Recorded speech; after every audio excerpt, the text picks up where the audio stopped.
Hey folks, this is Rhykker, and Diablo 4 Season 9 test server is live, and, well, we'll get into that. We've got nerfs, we've got new powers, we've got 3 dungeons and a trench coat. Meanwhile, Path of Exile 1 is teasing some amazing quality of life buffs, thanks to features ported over from PoE 2. And PoE 2 is teasing new chase runes for endgame crafting. Then the Elden Ring spin-off Nightreign has launched to mixed reviews, while the Black Panther game is being cancelled, and then StarCraft alum David Kim's new RTS also got cancelled. We'll dive into all that and more. Grab your coffee, your tea, your mana potion, whatever. And if you enjoy these weekly roundups, hit that subscribe button so you never miss a new story. We'll start with some Path of Exile news. First up, the new Secrets of the Atlas expansion for PoE continues to hype people up as the devs keep dropping teasers of what's coming with it. And one of the first things we learned is that PoE 2 actually positively affected PoE 1, because some PoE 2 features are making their way over to PoE 1. For instance, pausing.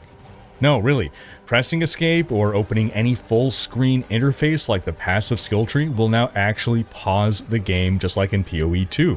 Pause will also automatically trigger if lag is detected or if you disconnect. Now, of course, you still can't pause during like pinnacle boss fights because, you know, the point here isn't to cheese the game. But that's not all. The patch is also bringing some spicy quality of life buffs. The Atlas and map device got some long overdue love. You can now use Orbs of Horizon to reroll Elder and Conqueror Guardian maps. That's massive for solo self-found players.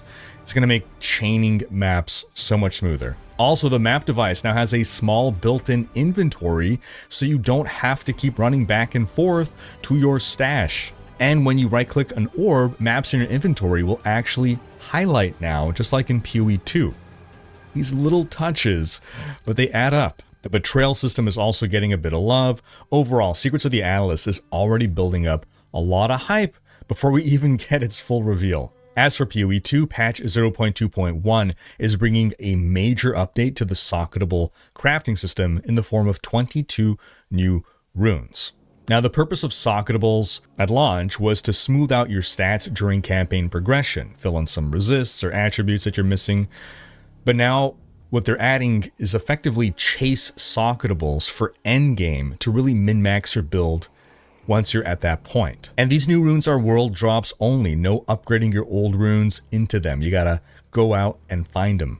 Some of the new runes are game changers. One gives movement speed for boots, so in other words, that's gonna be best in slot right there. Overall, these serve as effective chase items because you're really going to want these rare and valuable drops. So what do you folks think? Are you more hyped for PoE 1 or PoE 2 right now? Sound off in the comments. Moving on to Diablo news. As a reminder, Season 8 of Diablo 4 is likely wrapping up on June 30th, at least according to the current Battle Pass. So if you're still grinding out that last cosmetic, clock's ticking. Meanwhile, the Season 9 PTR has been running this week.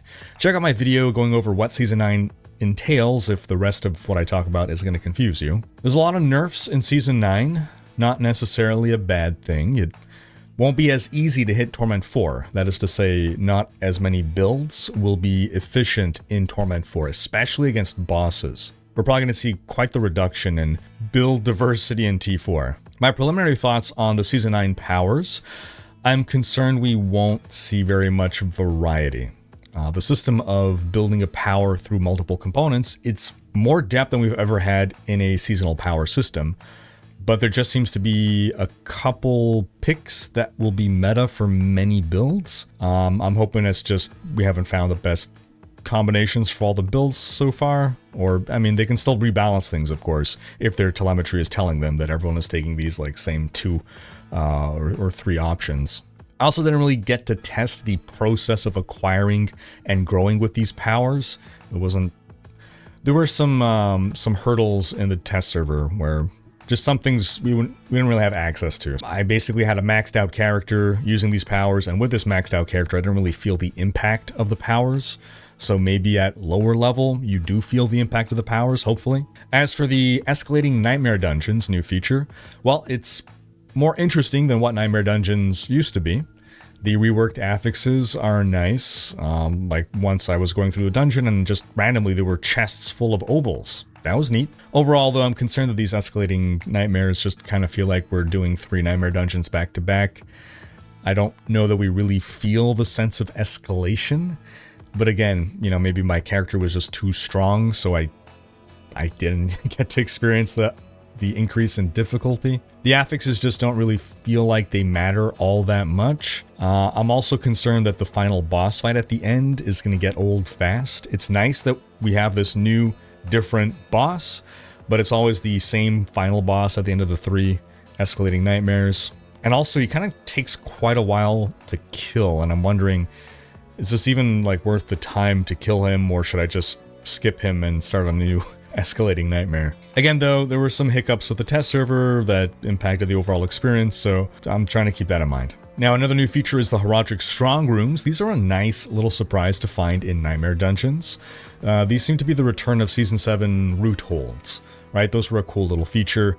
At the start, you kind of have the ability to select, I think you pick like 3 out of 5 modifiers for this little mini dungeon. And then your objective is to basically rack up as many points as you can in a limited amount of time, similar to Undercity. It's just like a nice little addition to Nightmare Dungeons. I think it's going to be something pleasant to stumble upon. Ultimately, as I've said of the past couple of seasons, the Season 9 offerings doesn't seem to be the kind of stuff that's going to bring players back to the game, but for those who stuck around for the game, it's all nice additions. But if we're talking about stuff that would either bring people back or get them to keep playing a season for longer, I actually released this week my video on a new endgame system that could be added to D4, or at least the kind of thing that I would like to see added to D4. Do check that out, see if you also would like to see something like that added into the game. Otherwise, folks, what are your early thoughts on Season 9? Sound off in the comments. Oh, and small quality of life feature request,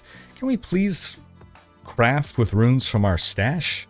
Rather than have to go grab them from the stash, put them in our inventory, run back to the blacksmith to craft, or better yet, can we just get a shared dedicated rune inventory across all characters? Now, here's something interesting. According to Alani Analytics, about 25 to 30% of Diablo 4 players on Steam have sunk over 100 hours into the game, with 2.3% having played for over 500 hours. Alani compared 3 games, Diablo 4, Baldur's Gate 3, and Elden Ring, all RPGs, but all very, very, very different games. For Baldur's Gate, about 33% of players played for over 100 hours, and for Elden Ring, a whopping 43% of players played for more than 100 hours. That's actually incredible. Diablo 4 has the advantage of being a live service game that gets new content to experience every 3 months.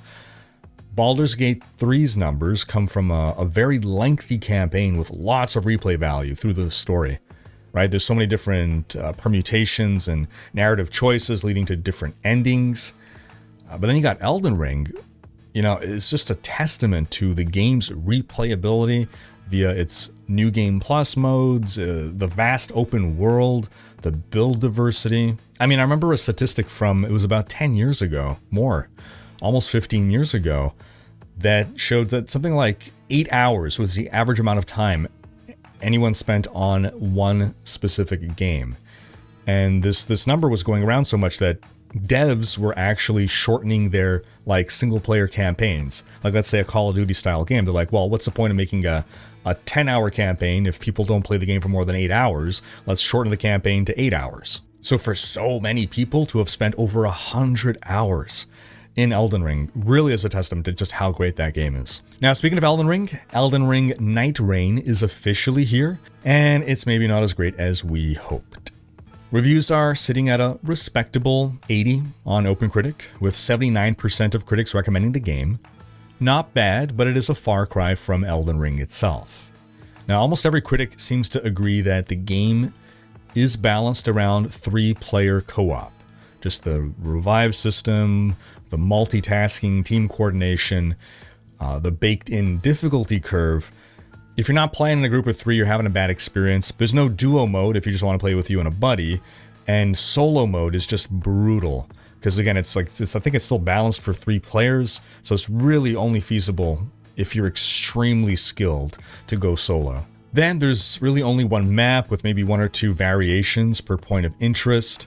Boss variety is also limited, with only 6 bosses returning from the entire Dark Souls trilogy. And overall, it just sounds like the experience will get repetitive pretty quickly. Then there's no crossplay between platforms, there's no built-in voice chat for a game that requires a huge amount of team coordination, and the performance on PC is not great. From Software even issued a warning to players with the latest high-end graphics cards that they should run the game on low settings if they get frame drops. The Steam reviews are sitting at mixed with only 66% positive reviews. But the combat seems to be great at least, arguably the best From Software has ever delivered. Fast-paced, tight, and still fully Souls-like. And the game is only $40, it's not a full AAA launch. If you folks are diving into Nightreign, Maxroll has launched a branch for the game, and additionally has a Nightreign database where you can find stats on pretty much everything in the game, along with beginner's guides to get you carrying your weight in this co-op PvE experience. Now, I don't want to end the Nightreign section of this video without talking about the Nightreign Bring Me to Life trailer that launched this week. I saw the name of the trailer, and I'm an elder millennial, so I instantly thought of the Evanescence song, Bring Me to Life, and I was wondering if the marketing people didn't realize they were accidentally referencing a song title. You know, maybe something was lost in translation as well, like it was originally Japanese or something. Then I started watching the trailer, and no, it's not an accident. They are literally playing Bring Me to Life by Evanescence. And it's not just like the trailer plays a part of the song at some point, it's just like an entire like AMV style music video, like the kind everyone was making on YouTube almost 20 years ago. It's almost like the kids who were making those AMVs back then were now all grown up, working in the industry. One of them finally got to live out his dream of playing his favorite song from high school over some video game footage. And honestly, I love it. Just Linkin Park next, please. Just peak nostalgia. So are you folks still hyped for Nightreign? And if you tried it, how do you like it? Sound off in the comments. In other news, Clair Obscur Expedition 33 has sold 3.3 million copies in just 33 days. That's an absolutely wild number for a debut title from a brand new studio and for a game that launched on Game Pass, because that's 3.3 million copies sold, not 3.3 million people have played the game. I see so many people calling for this game to be Game of the Year. I can't wait to play it myself. The game's unexpected level of success is even making the devs rethink their DLC plans. They had already planned to make DLC before launch, but now they're reevaluating their plans. It seems they want to prioritize making improvements to the base game first. Also though, Expedition 33 in 33 days sold 3.3 million copies. I mean, there's coincidence, and then there's, this is just witchcraft. In other news, EA has officially canceled the Black Panther game and shut down dev Cliffhanger Games. Cliffhanger had only just announced last July that it was working on this Black Panther title. Turns out the studio itself didn't even last a year past that announcement. Now this comes just weeks after EA cut about like 300 jobs or something. There was staff at Respawn, as well as staff at EA Experiences. So yeah, it's been kind of a bloodbath over there. The EA Grim Reaper meme still holds true today. As for Cliffhanger, it's a bit of a tragic tale. The studio was created in 2021 and was made up largely of ex-Monolith people. You know, the studio behind Shadow of Mordor. Because after WB canceled Monolith's new IP back in 2021, the leadership basically bailed. They formed a new company, Cliffhanger. They landed the Black Panther project, and now, a few years later, no game released. They're being shut down. And Monolith itself was also shut down a couple months, like February. So now Monolith is fully dead. Old Monolith and the remnants of Monolith that lived on in the new company. Unless the team somehow manages to regroup and form another new company, I think they're all going to get spread to the wind now and I mean, hopefully find jobs again, but probably in different places. Now, this also begs the question, if Black Panther wasn't safe, what does that mean for Motive's Iron Man game that's in the works? Then in some sad RTS news, pour one out for Battle Aces, because the game has officially been canceled before it even got a chance to launch. Developed by Uncapped Games, a Tencent-owned studio, Battle Aces was pitched as a fast-paced, stripped-down RTS game, kind of like a modern twist on StarCraft, but without all that micromanagement. It was being led by David Kim, a former StarCraft 2 designer turned Diablo 4 designer, and it had a pretty unique idea: short, action-heavy matches where you could quickly spawn units and outmaneuver your opponent in tight, focused skirmishes. It was announced at Summer Game Fest 2024. They ran a few closed betas throughout the past year, June, November, and I think the last one was just in April. And player reports that I had heard were positive, but according to Uncapped Games, the feedback just wasn't strong enough to justify continuing development. And just like that, it's over. No release, no future plans. There's no word yet on whether the cancellation will lead to layoffs, but, fingers crossed for the devs that if they do get laid off, they land on their feet. At this point, if you're still chasing that next-gen RTS fix, the torch passes to games like Stormgate and Mechabellum, both backed by former Blizzard devs. But honestly, I think things just look grim for RTS games in 2025, and I say that as a huge StarCraft fan. Speaking of, Nexon, as we previously reported, has secured the rights to make a new StarCraft game. We'll see what comes of that. But that's going to wrap up this video, folks. Do be sure, however, to check out last week's video, in which we discuss the big Path of Exile 1 reveal. Thanks for watching. Special thanks to my Patreon supporters for making these videos possible. If you enjoyed this video, give it a thumbs up, and subscribe to join Rhyker's Raiders for more gaming content.